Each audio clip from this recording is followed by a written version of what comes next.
front handle stem is too loose. It's adjustable. You can unlock this, then fold. Now 2 screws you have to change. This is a lock screw. You use a Phillips screwdriver, unlock it, turn counterclockwise, unlock. Then you have to use a flathead screwdriver to turn clockwise.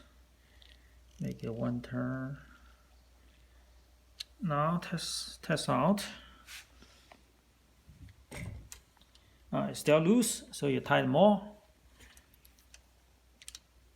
You tighten more. Okay. Still loose. Let me tighten more.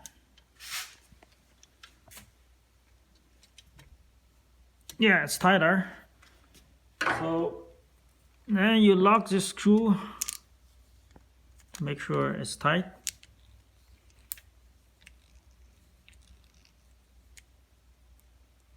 So it's lock this bar in place. Then it's good.